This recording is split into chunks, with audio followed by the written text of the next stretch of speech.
Valérie, Oui. il y a l'équipe en charge de l'évaluation de la TSF qui Oui. demande la liste des plénipotentiaires sous le FAT 14 et celle sous le FAT 15. Ils veulent choisir quelques-uns pour les contacter dans le cadre de l'évaluation de la TSF. Je pense que c'est une information sensible. Et je ne sais pas si je peux partager avec lui la liste directement. Je pense que... D'accord, on peut parler de ça de manière bilatérale après. Oui, ça bien. sera surtout peut-être ceux qui veulent des pays particuliers au lieu de toute la liste, quoi. OK? Ouais, d'accord, OK. Ça, on peut éventuellement leur donner. OK? OK, ça marche. Super, merci beaucoup. Merci. All right, good afternoon, everyone. I believe we're up to about 46 participants, or at least 42 attendees. And so I think we will start shortly. Thank you to everybody for joining us today. This is the continuation of the Firm Brown Bag series, where we're bringing knowledge and information to you during your lunchtime. Unfortunately, we can't see each other and can't provide you lunch, but hopefully you're still being nourished somehow wherever you are and you're keeping well. For today's session, we thought, I think, a continuation from last week. Last week, if you attended, was simply on the African Development Fund. Today, we're going to go a little bit deeper and talk about how the resources that are raised from the ADF replenishment are in fact allocated to countries, to particular envelopes, and to particular, let's say, facilities or initiatives. We have the pleasure today of having Veronica Jardina, who is the Chief Resource Mobilization Officer.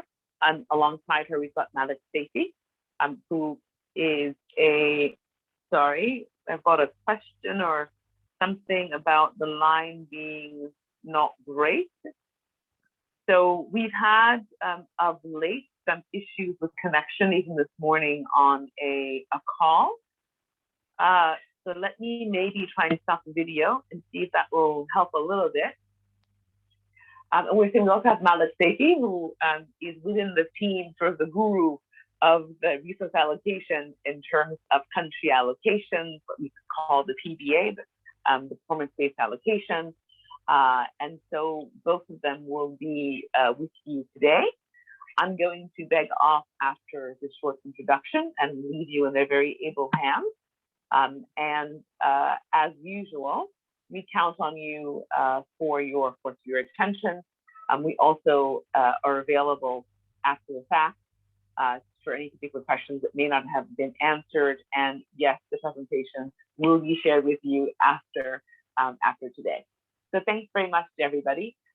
Fatma, just a quick question in terms of how we Q&A box. Okay. On top, we'll be taking questions to the Q&A who's online and who's been helping us with this. In fact, one of our newest recruits at Firm is going to be helping with the admin and the technical side for the Brown Bag series. So again, a great big thank you. Do enjoy this session. I don't know who's going to start off. Is it you, Malik, or is it Veronica? Well, I just shortly start, and then I'll leave it to Malek, and I'll conclude. Valerie, thank you for introducing us. Perfect.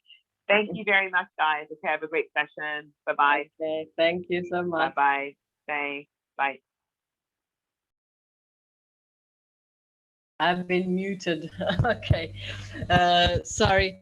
Thank you again for coming to this session of the Brown Bag series. I think some of you already attended the introductory session last week, where we just gave you an overview of the African Development Fund, the concessionary window of the bank. And now we will go into a greater deep dive into the resource allocation framework. Just to recall that what we have seen last time, we have seen how the resources of the ADF have been replenished every 3 years, and then they are divided into the performance-based allocation envelope. And some set aside. There's also some contribution for fragile situation from the transition state facility.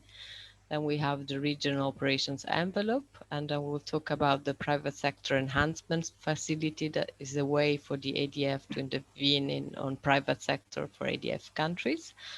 And also to assist in project preparation, we have a project preparation facility for ADF countries. But I'll now leave to Malek, who will go into a deeper view how this resource allocation framework works and how it is computed. Thank you. Thank you, Veronica. Merci, collègue. Thank you for your time, for taking part of this session. So as Veronica just said, last week you have been introduced into the African Development Fund, its governance, its source of funding, its main donors, and I would say how countries can be eligible to the concessional window of the bank. So today, I will walk you through a few slides on how the ADF resource allocation framework works, its main envelopes, and I would say the purpose, the objective, the rationale behind each of the mechanisms. Of course, behind each main envelope, there is a lot of technical aspects. We will not have enough time to go through all this information, so I will try to make it simple as much as possible, but do not hesitate to raise any question you have, so we will be happy to answer your questions. So Fatma, if you could please let me know if the slides appears very well. You need to change the to full screen. Paramètres d'affichage. Okay, at the top. Yes, next one, the next one. Paramètres d'affichage. This one? Not afficher la barre des tâches. The next one.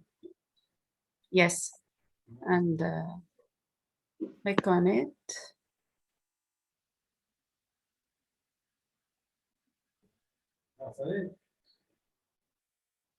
I'm not sure this one. Did you click on it? On the arrow? This one? Paramètres d'affichage, and then you change to no, not that one. Sorry, on the top. Yes. Yeah, the next one. Paramètres d'affichage. Paramètres d'affichage. No, on the right. The next one.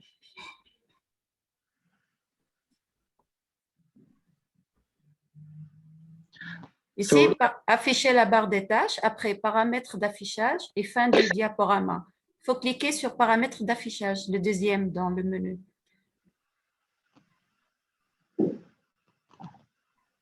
Just a second. Ah voilà, maintenant je le vois, ouais. OK. OK. Basculer. Yes. Donc c'est bon? Yes. OK, parfait. So thank you again, colleagues. In summary, what I will present, just to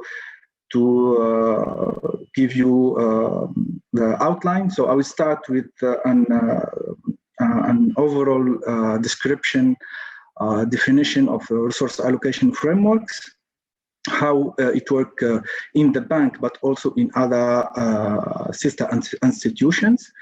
We will go back to the ADF-15 replenishment, see how the replenishment translated into the,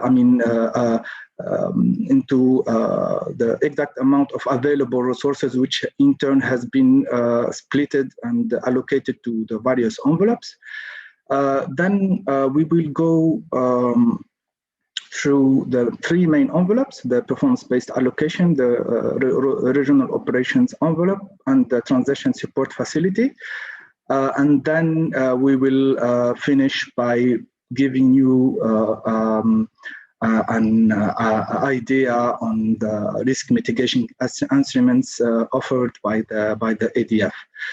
So overall, resource allocation systems, since they have been introduced into and used in development institutions, they were meant to answer the main issue and challenge, which is how we can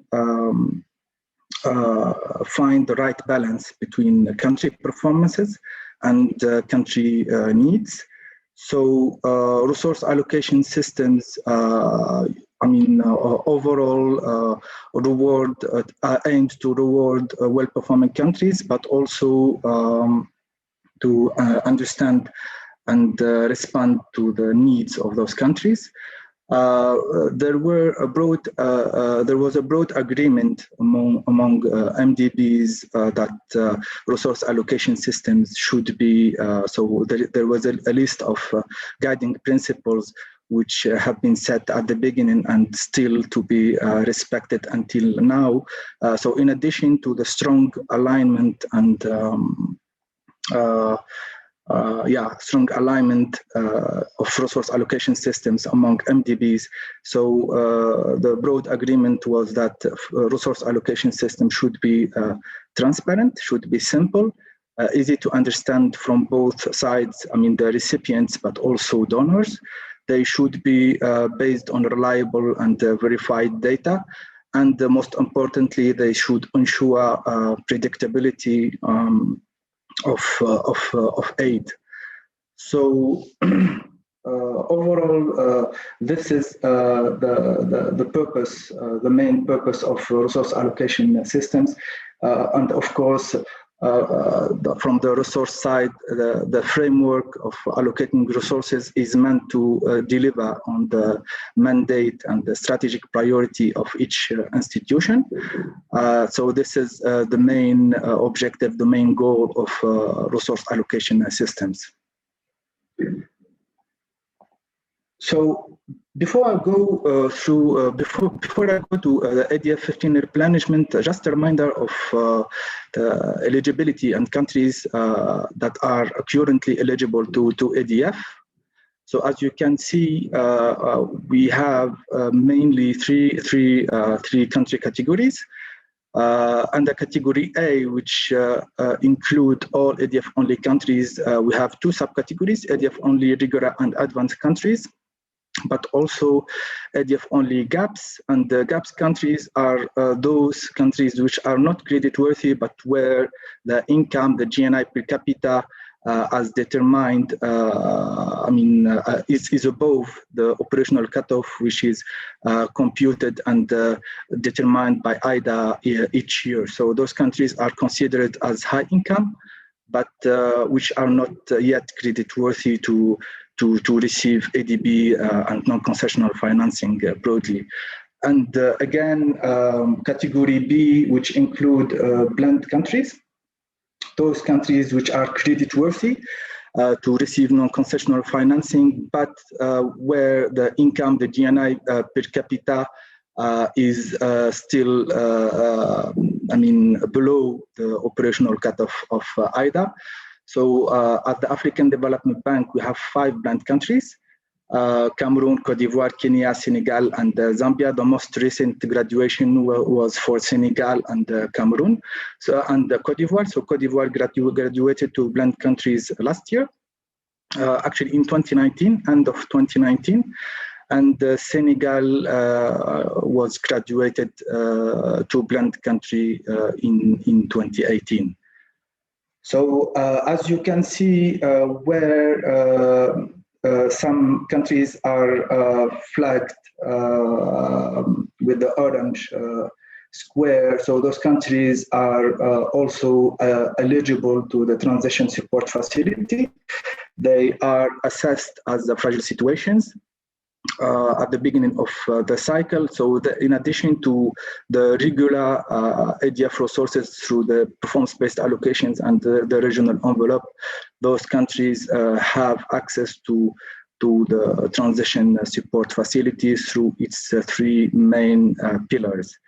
One small note concerning Djibouti, which is indeed not eligible to TSF Pillar 1 resources, but the country was assessed eligible to TSF Pillar 3 resources, which finance targeted assistance, capacity building activities. So Djibouti has access only to Pillar 3, but not Pillar 1 resources. So the country is not fully fragile situation, but the bank's assessment found that Djibouti can have access to Pillar 3 resources. So back to ADF-15 replenishment, just a continuity to what Valerie and Veronica provided you last week.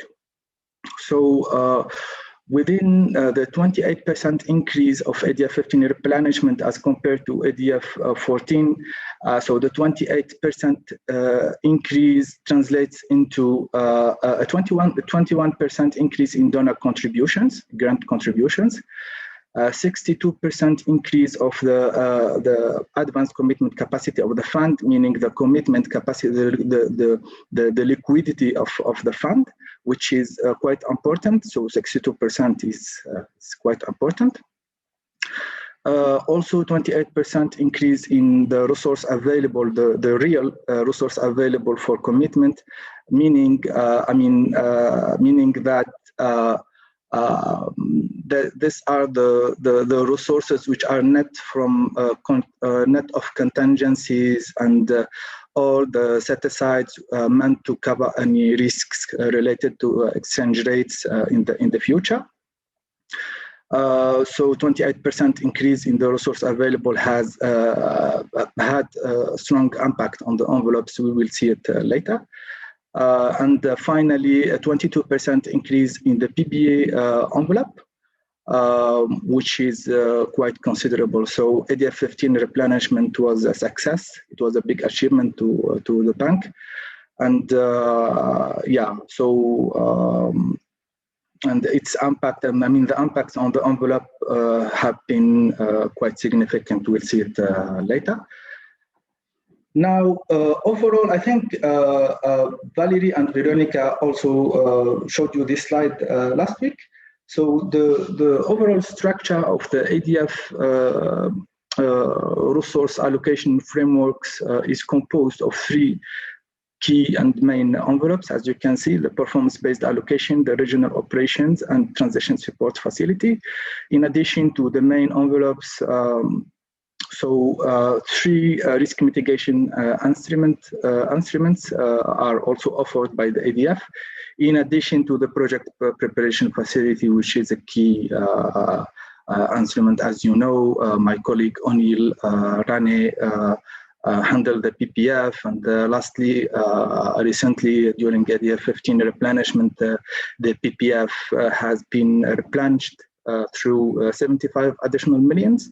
Which is quite considerable. So its use and I would say that the burn rate or the consumption rate will be key for us as we are going to the midterm review, ADF-15 midterm review, to make the case for a new replenishment of the PPF. So I think this is important to mention. Overall, the way how the envelopes are determined, the regional operations envelope is a percentage of the overall available resources. So this percentage stands at 25% on the ADF-15. It was an increase from 21% to 25% between ADF-14 and ADF-15. But back to 2008, when the regional operations envelope has been introduced as a pilot, the percentage, the share of regional operations envelope increased from 10% in 2008 to 25% in 2019 and the ADF-15. However, the TSF envelope is set aside. This is an amount which is agreed with deputies based on, of course, the number of eligible countries, and we have a full methodology behind the TSF, which allow us to determine, to estimate, I would say, the size of the TSF under each cycle. So this is a fixed amount. This is a set aside, similar to the PSF, which indeed was introduced under ADF-13 cycle. The PSF is one of the instruments which is very well appreciated by donors. So the PSF started by a set contribution of 165 million under ADF-13. and the ADF-14, the PSF received 200 UA million, and the ADF-15, the PSF receives an additional 100 million. So, which is significant, which is important. And finally, the PPF, as I was saying, was replenished on the ADF-15, and it received 75 million. The last time the PPF received resources, I think it was in year 2000. The replenishment of the PPF was really important to the bank's operation. Now I will start with one of the main and key envelopes of the ADF resource allocation system framework, which is the performance-based allocation. So this is the bedrock of resource allocation under ADF. This is where the balance between country performances and the needs is answered. So and this is the main source of financing or funding to ADF countries, of course, in addition to what they can receive from other envelopes, but this is the main source of funding. And I will explain later how the amounts, the resources that countries receive from other envelopes rely 100% on their PBA allocation, on their performance. So mainly the other envelopes are also performance linked, and the size of the country's PBA play a key role on how much countries can receive from other envelopes. So basically, as you can see, the PBA formula, the PBA system is composed of two components. The first one is performance, but the second one is the needs. Performance, country performances are determined by two main diagnostic tools. The first one is the CPIA.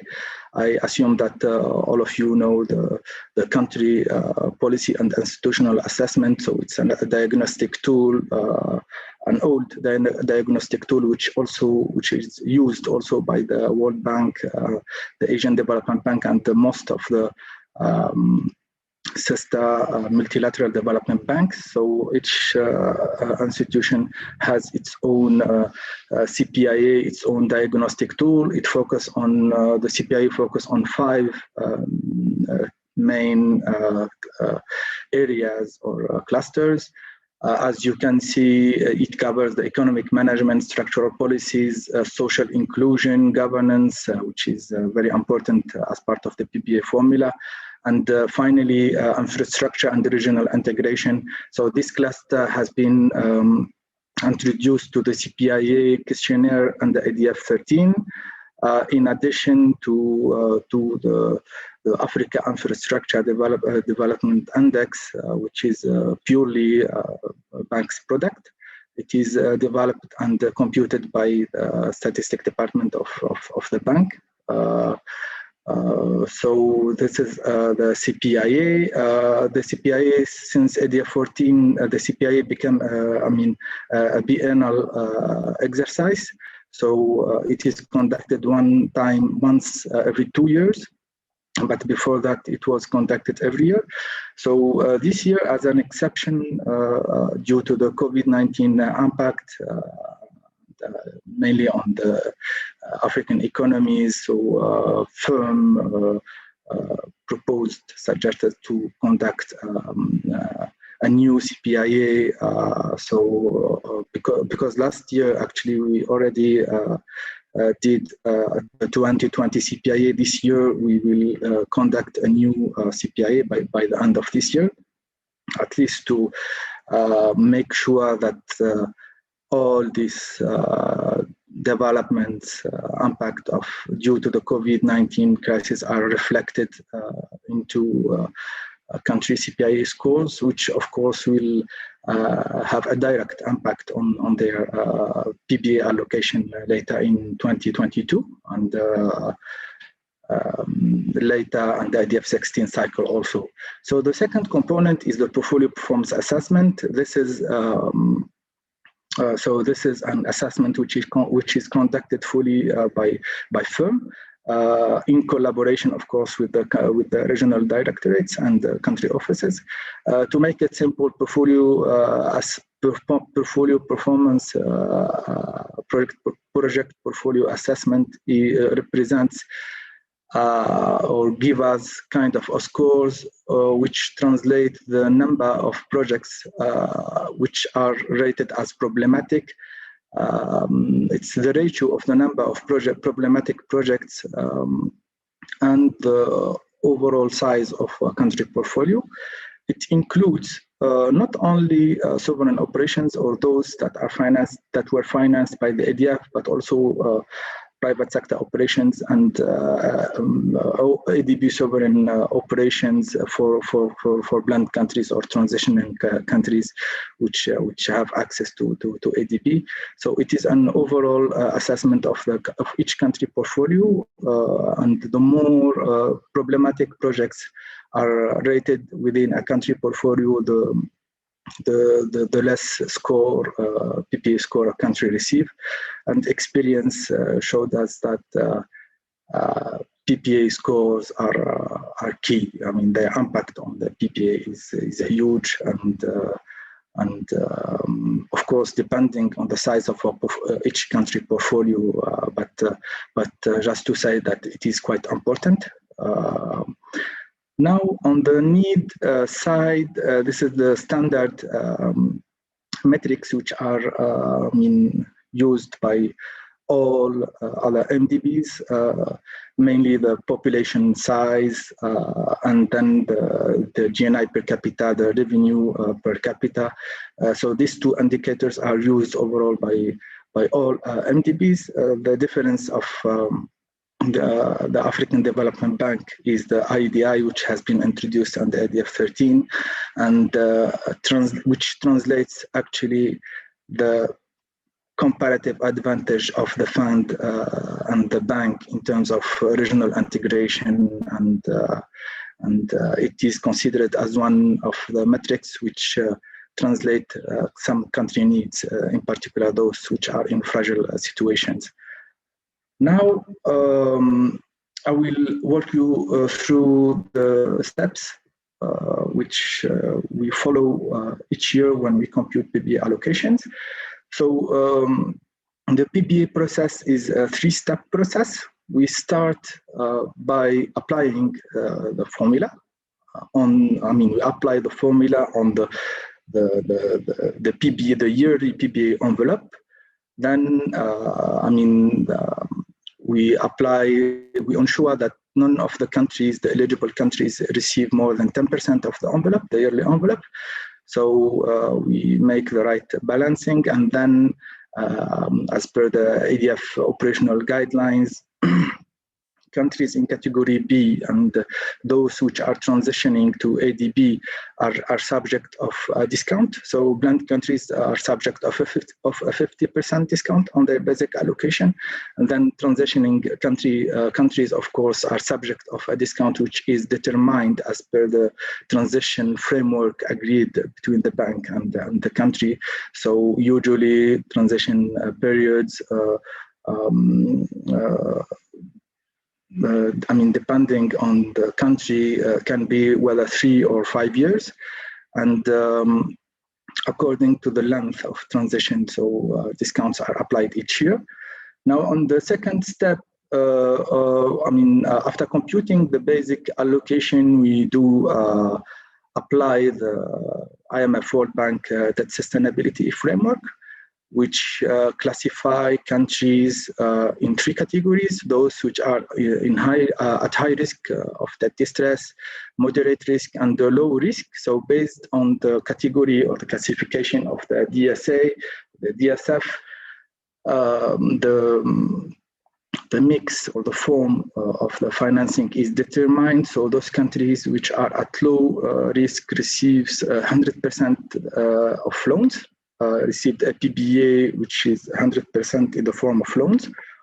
Those which are at moderate risk of debt distress receive the mix of loans and grants, and of course those which are at high risk of debt distress or in debt distress receives 100% grants. The cost of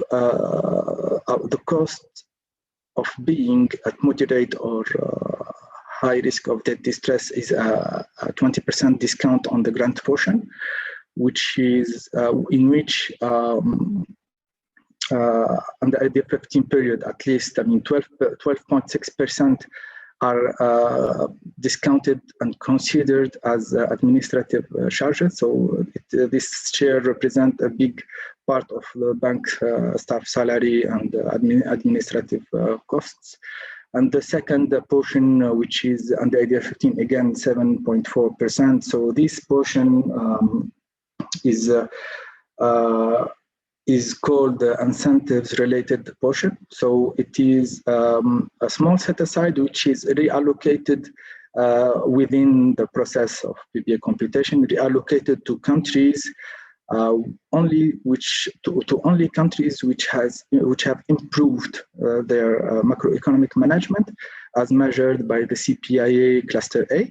So this is this provision has been introduced. It is a new provision. It has been introduced under ADF-15, and of course, the objective is to reward those countries that work or showed significant progress in terms of macroeconomic management.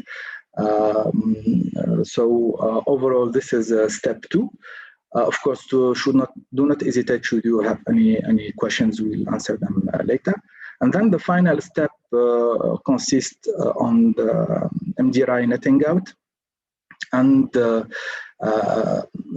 minimum allocation top-up, which ensure that none of the countries, at the final step, none of the countries receive less than $5 million per year. So except for transitioning countries, all ADF-eligible countries cannot receive less than $5 million, and the system makes sure that those allocations which are less than $5 million are topped up actually. So this is the final step. Now, quickly on the regional operations envelope, as I said, the RO has been introduced under ADF-10 in 2008. So this is a dedicated instrument which promotes regional integration in ADF country. It is one of the comparative advantages of the bank. The results, the outcomes, the impact of regional operations has been significant over years, and it is one of the preferred instrument of ADF donors. This is the reason why they choose to increase the share of the RO from 21% to 25%. In terms of numbers, just to give you an idea, the RO envelope moved from around $800 million under ADF-14 to $1.3 billion under ADF-15. I think this will at least give you a sense of what this increase mean in terms of numbers. So in addition to what I said, the way how the regional operations envelope resources are used, it is fully performance linked. So two cost sharing mechanisms are used.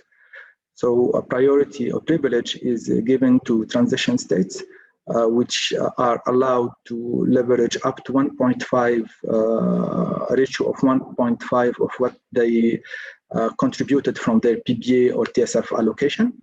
So it is an incentive to encourage, to attract and to encourage transition states, fragile situations to participate into regional operations. Again, within the overall objective of promoting regional integrations, and those countries which are not eligible to the TSF, which are not considered as fragile situations, can leverage the same amount of what they contributed from their performance-based allocation. So overall, the regional envelope includes two types of funding, I would say. So 85% of the regional operations envelope is dedicated to finance regional operations, while the remaining 15% are meant to finance those pan-African programs which have strong impact on regional, public goods. Usually, this 50%, 15% finance programs within the regional economic communities, with strong development impact in terms of in terms of public goods, actually. So this is about the arrow. Just to give you a sense of how regional operations are selected. Of course, there is a whole process and framework behind the selection of regional operations. It is a two-step process. The first one basically is to assess the alignment of each proposed regional operation with the regional strategy paper, the RIS, and of course the first step consists on assessing the strategic alignment. So those which are not aligned to the ADF priorities or to the regional strategic paper, they are not, they are excluded. So at the beginning, and then those which are aligned continue to be assessed. At the second step, so regional operations have their own scorecard for assessment, and then RPGs, due to their nature, they have a separate, different, dedicated assessment scorecard. Just to recall that the regional operation selection and prioritization framework has been introduced in 2011. It has been revised, streamlined in 2014, and most recently at the start of ADF-15, one of the deputies' requests was to review again the prioritization framework to make it more responsive to fragile situations, fragility criteria, indicators, and give more weight to those operations which are gender responsive and climate friendly. So by the end of the prioritization process, our colleagues in our RDRI colleagues to prepare a report which is later reviewed and approved by the operations committee. Once the report is approved, those operations that have been selected, so start the preparation process. So this is what I can say on the regional envelope. Do not hesitate to raise any questions later. Now, on the transition support facility, which is which is quite important in the African context. So just to let you know that the bank was the first institution actually to institutionalize the fragility through the introduction of the transition support facility, but also the strategy, putting in place a fragility, addressing fragility, strategy to address fragility, which has been the last revision was in 2015, and I know that the strategy is under revision right now as part of the policy commitments, the ADF policy commitments. So the TSF, as I said, is a set-aside. It is the amount of this set-aside is determined based on a list of assumptions, which we do at our level and at the bank level, and then we discuss with deputies during the replenishment meetings. So at the second replenishment meeting, management to suggest an indicative list of eligible countries, and then based on these eligible countries, we do estimate the amount of the total amount to be set aside for the TSF. Until ADF-15, eligibility to the TSF was based fully on the harmonized list of fragile situations, which is prepared by the World Bank. Mainly, the harmonized list consider only countries which are eligible to this list are selected based on their average CPIA. So average World Bank AFDB CPIA, those countries which have CPIA scores less than 3.2 are considered automatically eligible to the TSF. But also those countries where peacekeeping and the peacebuilding missions have been, in place at least, during the last 3 years of the assessment. In addition to the harmonized list, the bank group conduct its own assessment, qualitative assessment, to make the case for those countries where the CPIA is above 3.2, but where situations of fragilities, a strong situation of fragility have been observed and should be addressed. So today, as part of ADF-15, 20 countries are eligible to the TSF. 16 of these countries have been part of the harmonized list, and 4 countries have been assessed, qualitatively assessed by the bank as fragile situations. The TSF is composed of 3 main pillars: the supplementary financing pillar, which is pillar 1. It is so the pillar 1 allocations are used similarly to the PBA, but the way how they are estimated or computed is fully linked, performance linked, is fully linked to the PBA. Quickly, pillar 1 allocations are the result of the average 2 highest PBA of the last cycle for a given country, in which a multiplier effect is applied, and followed by a list of discounts based on a list of criteria. So before ADF-15, these discounts have been fixed, but starting from ADF-15, the discounts became gradual based on the length of engagement or eligibility of a given country to the TSF. So in another word, the more a country has been eligible to the TSF, the more the country is subject of, the country allocation is subject of discounts. So basically, this is how the TSF Pillar 1 allocation works. I know perhaps it's not, it could not be, perhaps, I'm sure you have questions, so just let us know after the presentation. This is what I was explaining right now, the way how Pillar 1 allocation are calculated, are computed. So as I said, it starts by the average of the 2 highest 3-year PBA allocation from the previous cycle. And since PBA allocations are 100% performance linked, so we consider that TSF allocations are linked also to performance. The more the PBA allocation is high, the more its TSF allocation will be high. Then this average is subject to a multiplier effect, so based on the length of engagement, and of course, as I said, some criteria, discounts are applied on the basis of some criteria, including the average World Bank AFDB CPIA.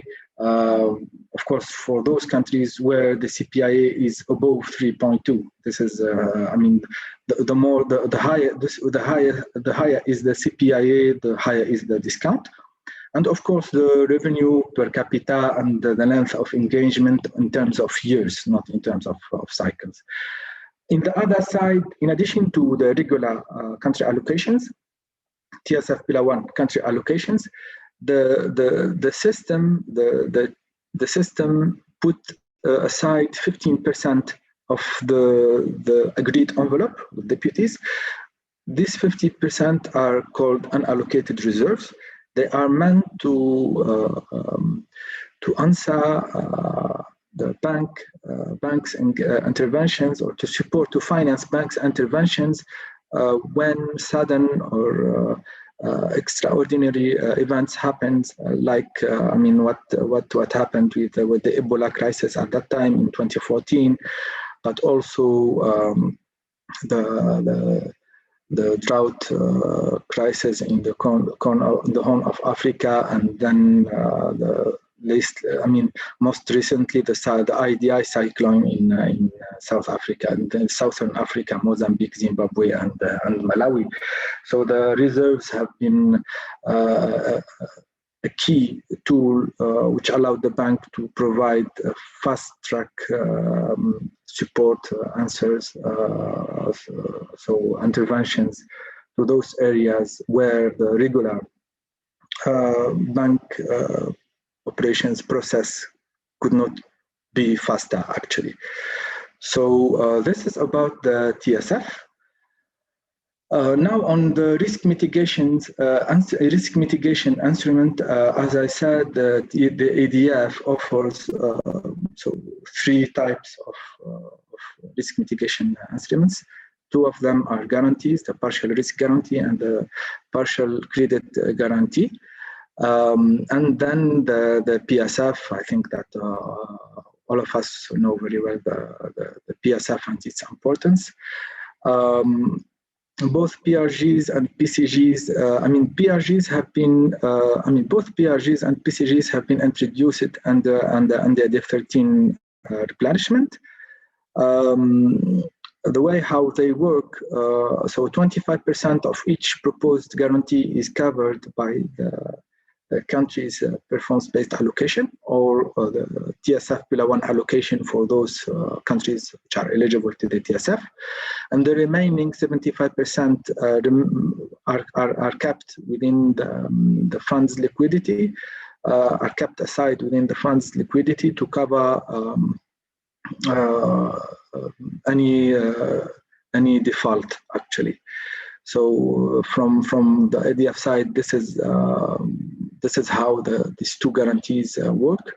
And then, as you know, the PSF has been one of the key instruments offered by the ADF to promote non-sovereign operations in ADF countries. So there is a whole framework behind the PSF. It has its own governance structure, and it supports, it guarantees actually part of the ADB operations in ADF countries. So before I stop, I will ask my colleague Veronica if she wants to add something on those slides, and then we will give you the floor, and we'll welcome your questions. So on those slides. Thank you.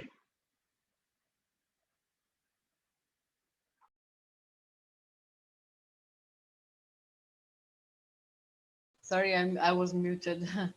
No, I think you have addressed most of the issues. I'm sure it's quite a technical presentation, so maybe we'll have some questions.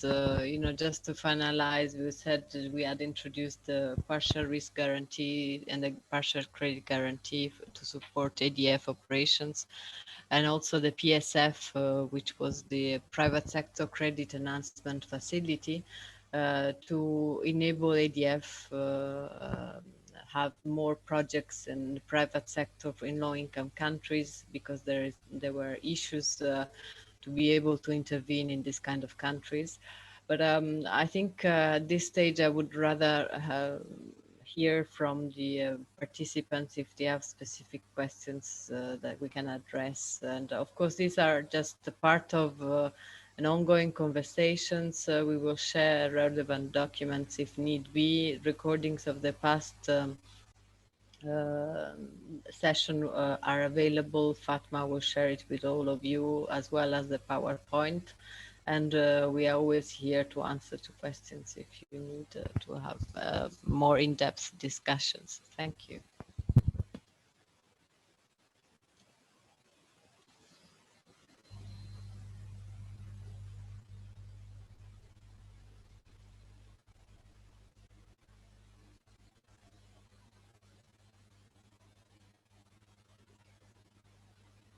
So I think I tried to answer some of the questions. One of the colleagues asked if Benin is ADF only, and I confirm it is. There was a question on debt distress. Malek, I don't know the questions, some of them are still open, but they're asking whether countries with minimal allocation get the discount rate when they move from loans to grants. So maybe you can take that answer. And maybe I can talk more about arrears clearance after that. Okay, thank you, Veronica. Just to, on Benin, actually Benin is an ADF only country, but it belongs to the advanced group due to increase in its GNI per capita, the GNI per capita for Benin. It's still an ADF only country. The fact that Benin belongs to the advanced group, the country a little bit more hardened terms from the loan portion, but Benin continue to have access to its allocation under the ADF only group of countries. On the minimum allocation, of course, we have, I mean, for this year, we counted 10 countries which received the minimum allocation, under the 2021 PBA. Those countries actually, due to their small allocation, they benefit from a list of incentives. So, of course, they are subject of the MVA discount, of the grant discount, when their debt sustainability analysis is rated as moderate or high. But they, by the end of the process, they will always receive the minimum allocation. So I can give you an example. A country where the basic PBA stand at 1.5 million, and then a discount of 20% is applied on this 1.5 million. I will say that by the end of the second step, its allocation go down to 1.1 million. I'm just giving an example. So by the end of the process, they will receive UA 5 million. They will never receive this small amount. So the answer is yes, minimum allocations are subject to the discount, but by the end of the process, they continue to receive the minimum allocation. The fact that they are minimum allocation, they are offered,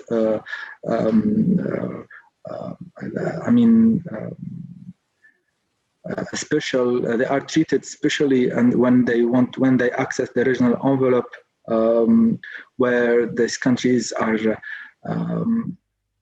Can contribute up to 10% of their allocation, meaning 1.5 million, and when they participate to a regional operation, and then after deducting the 1.5 million of their country allocation, the project cost, the remaining project cost, it can go more than 20-30 million. It is covered fully by the regional operations envelope. So yeah, I will stop here. Just Veronica, if you can just, I can't see my screen very well. If you can just tell me. Well, I think there was a question on the bridge loan. This was a solution that was found to clear arrears for Somalia and Sudan. These are collective efforts by the international community. So in the case of Somalia, UK provided a bridge loan to Somalia. Normally under the TSF for Pillar 2 for arrears clearance, there's a burden sharing contribution from the country. So this UK helped the country in bridging the financing until the arrears were cleared. And then we were able to provide funding from TSF Pillar 1 for Somalia to have a PBO to repay the bridge loan and also have some more engagement in the country. So I think it's quite a technical question. There are the documents available in DACON on how the two operations were done. It's not a given that you have to have a bridge loan, but this was the same approach that was done by the African Development Bank and the World Bank. In the case of Somalia, I think Norway helped the World Bank, and in the case of Sudan, we had contributions also from the Ireland and Sweden and the UK to help Sudan clear its arrears. Thank you, Veronica. I will take a few other questions now on the PPF, how the PPF works and how the PPF could be accessed. The instruments is fully managed by my colleague Rani O'Neill. The way how the PPF works, call for, proposals are submitted to the PPF Secretariat. There is a list of eligibility criteria, a list, some other criteria which give priority to other countries and not to some countries and not others. All these details could be explained and so made clear by my colleague O'Neill Rane. I think we have a session on PPF. I'm not sure if the session on PPF has been presented, but perhaps in the future. So the PPF guidelines have been has been revised recently, last year, after the replenishment, PPF replenishment. So the scope and the objective of the PPF became larger than before. So the threshold, the maximum amounts that could be financed that could be made available by the PPF has become higher. So higher than before. So for all these details, I would encourage you to get in touch with my colleague O'Neill Rane. He will be happy to answer your questions. On another question on the portfolio performance assessment scores and whether we take into account the reasons and the indicators that made a project problematic. Actually, we don't take into account. We don't go through all these details. This is a simple extract from ACP, which show us, what are the projects that are problematic and others that are not problematic. So I fully agree that sometimes the reasons why a project became problematic go beyond the bank's control or the country control, but this is how the system works. I don't remember, at least over the last 5 to 6 years, I was working on the PPA, and I don't remember many cases where some ratings have been contested due to such reasons. Perhaps only few of them, but not. It's not a frequent situation, which we experience. A final question on the last question. What I was saying in the list about the PBA allocations and whether these allocations are public to bank staff. So. Of course, once they are approved by the board, the allocations are made available on DARMS. We do publish each year. We do publish an information note on country allocations, so you can find it easily on DARMS.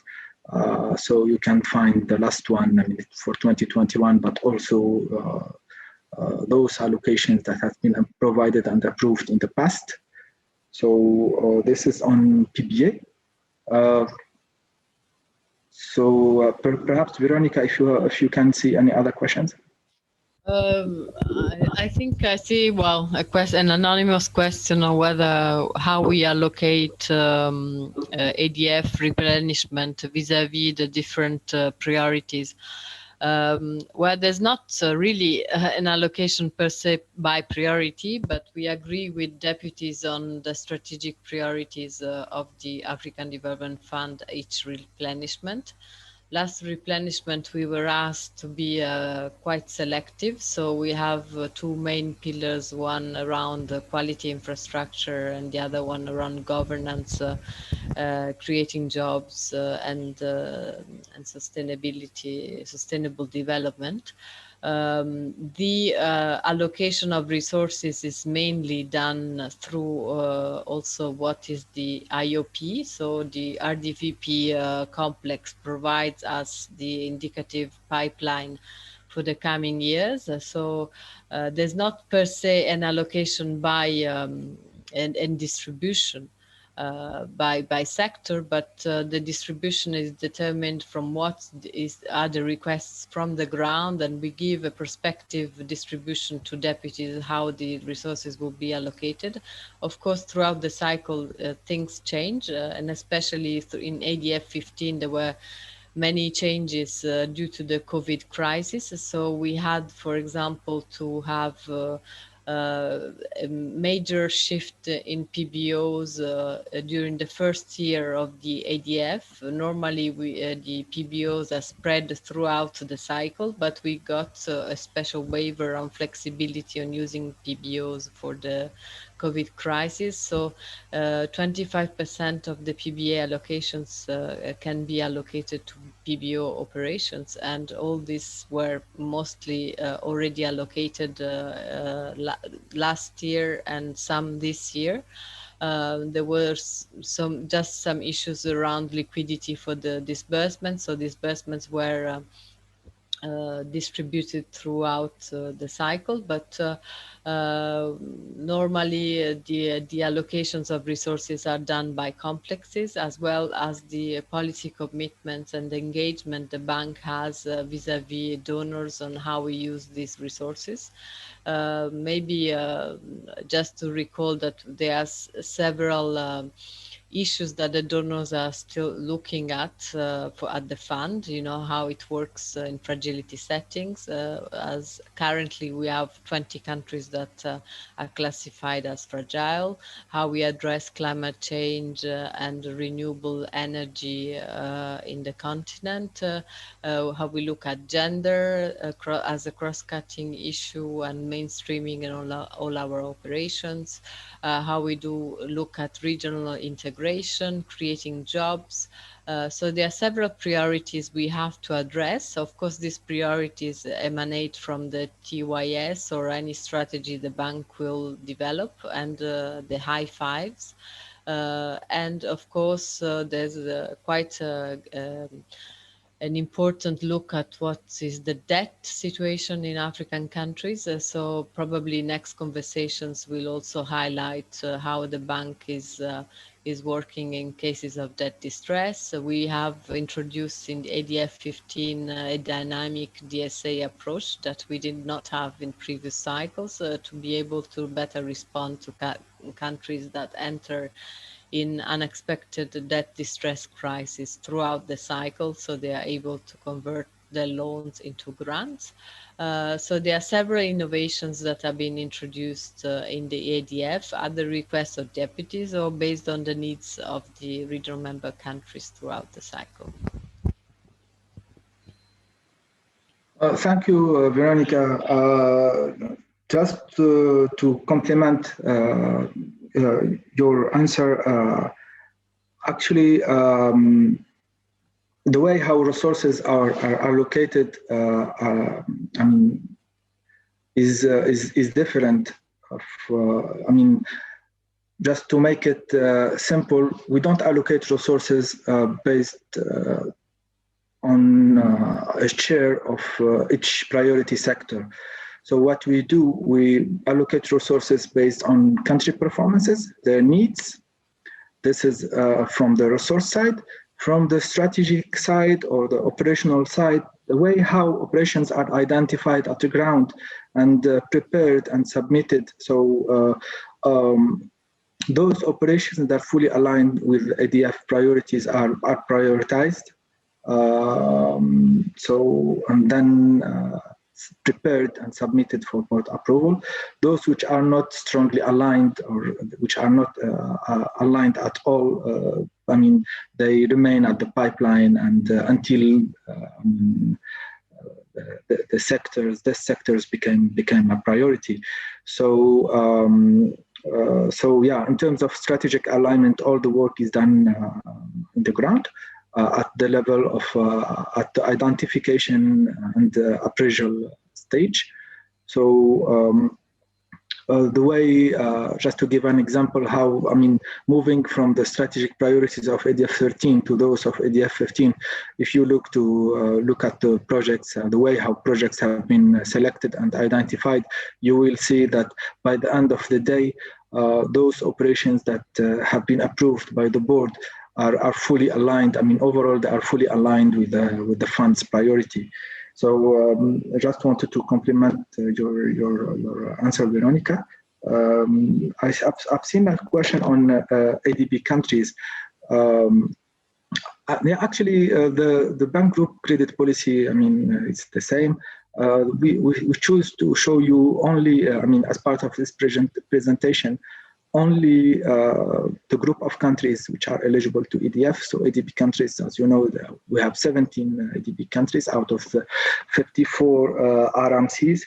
So they continue to have a full access to ADB. I mean, but as part of this presentation, we try to focus only on the group of ADF countries. I've seen a question on project preparations, on the project preparation and the facilities or the how resources could be channeled to project preparation.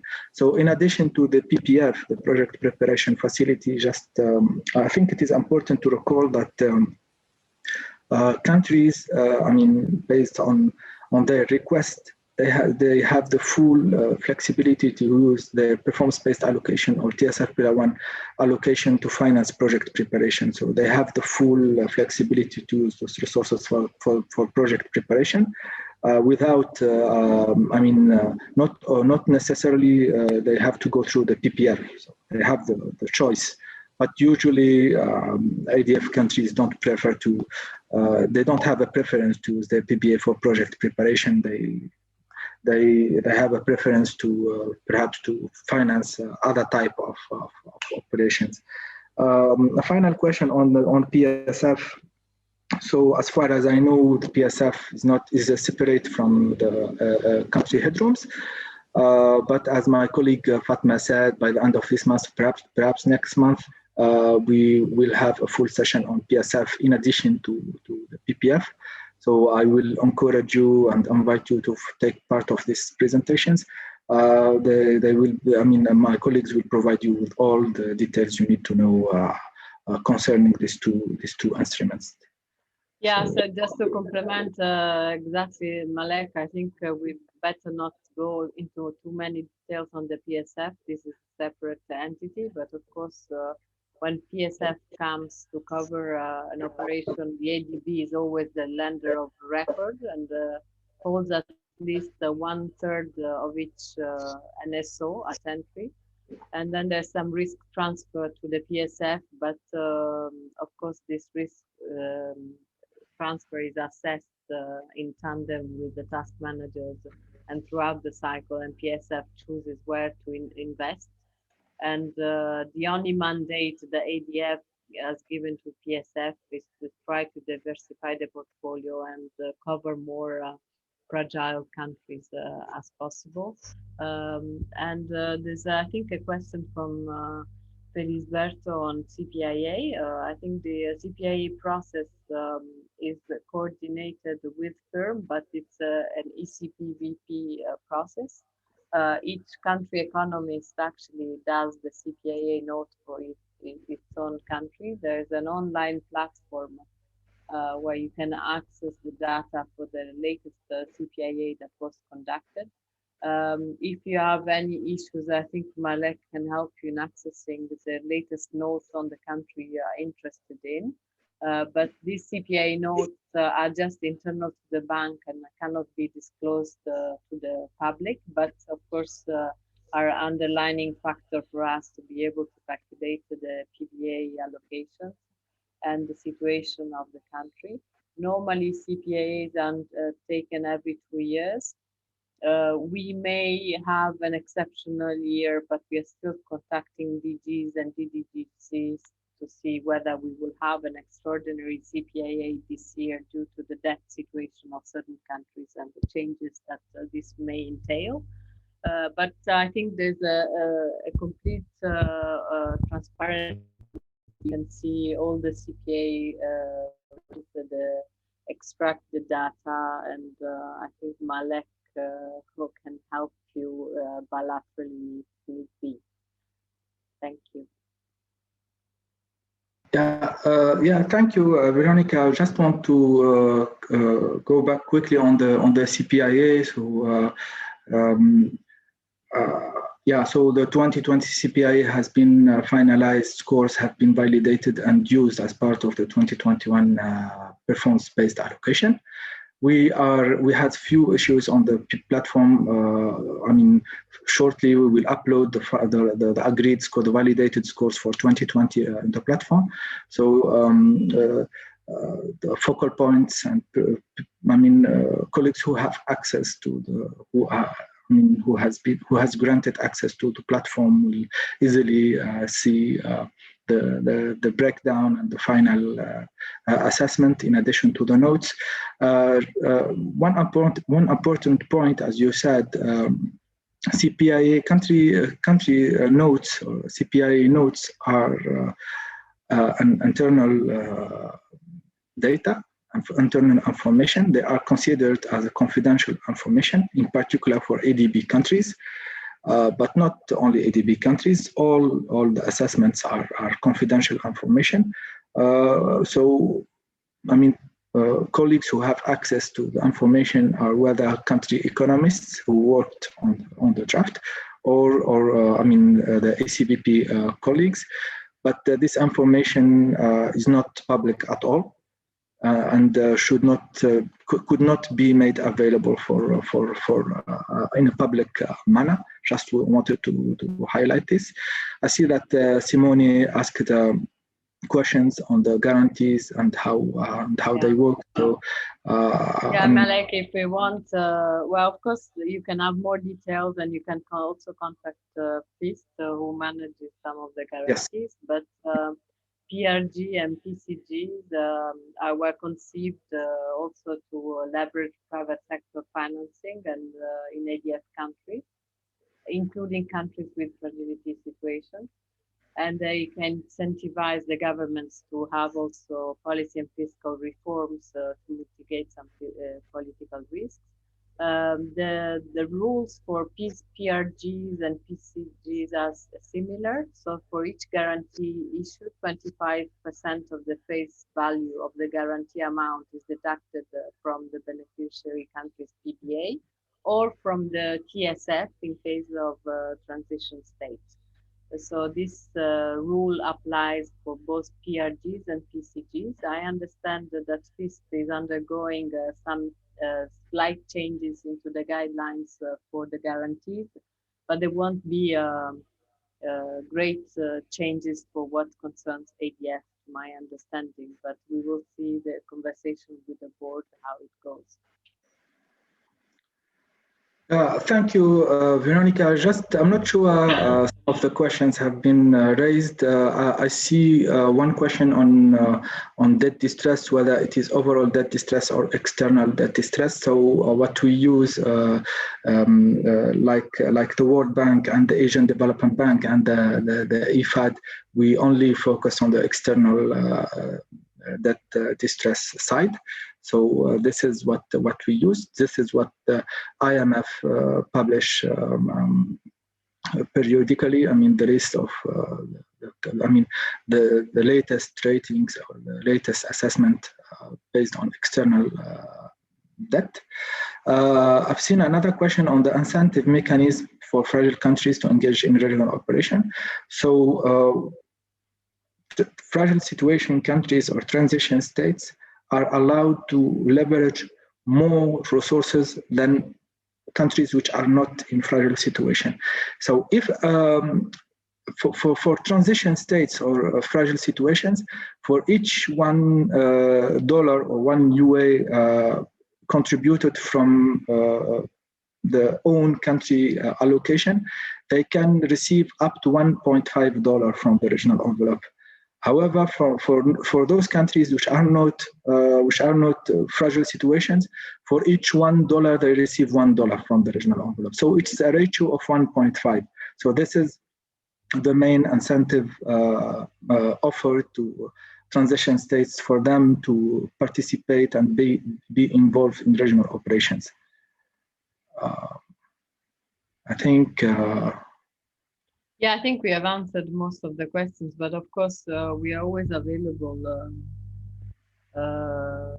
offline, so you can contact us whenever you want, and there will be other sessions from colleagues. I think O'Neill already did a session on PPF, but he will have another brown bag on PPF to explain better, and Cecile will do one on PSF.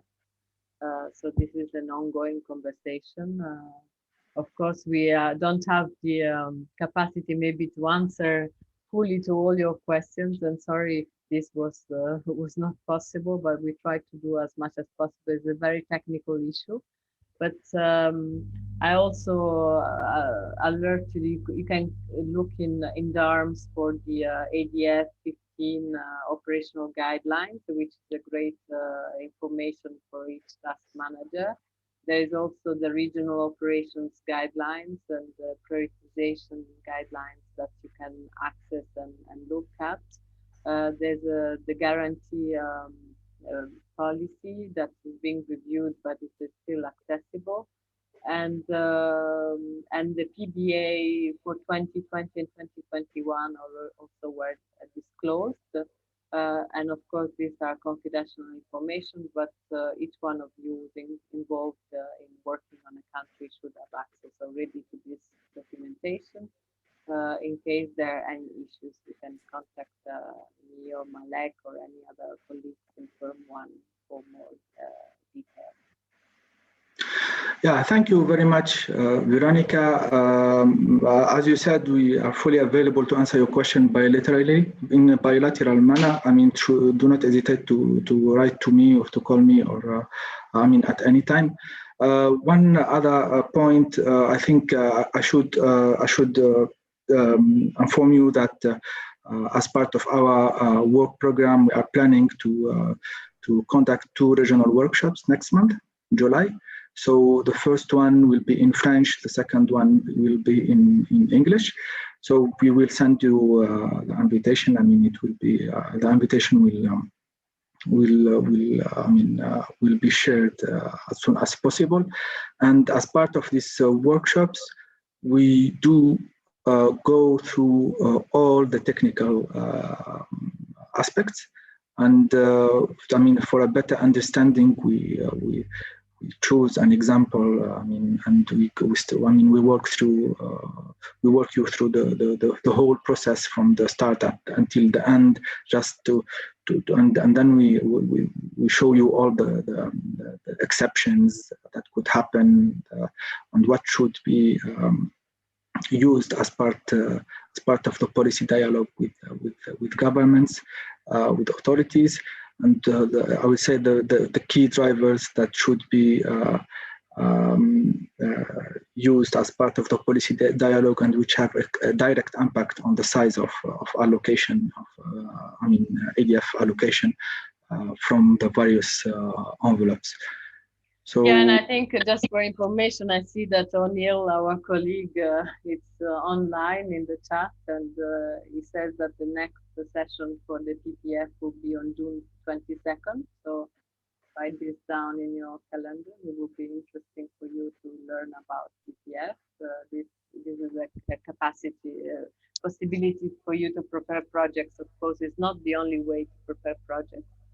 I see a question of a colleague asking whether ADF allocations can be used to knowledge of staff. Normally, there are different means and ways. These are just resources for regional member countries to help improve the knowledge of staff, their internal ways. And I think there's the Operations Academy that was launched by RDVP and CHVP that all staff can enroll and maybe get a better insight on how the bank manages its own projects. The performance of a portfolio is, I think, beyond our knowledge how it works. Of course, the underperformance is often due to countries' inefficiencies, but also we have to have prepared staff and staff on the ground that is able to help the countries and the PIUs to implement projects efficiently. So I think there are also ongoing trainings for procurement on projects. So I invite all of you to get conversant with procurement, because these are the main bottlenecks sometimes in the implementation of projects on the ground. With this, I think I can say goodbye to you all for today, and I hope to see you soon. Thank you. Okay. Thank you, everyone. Thank you for your time. Thank you very much. Yes.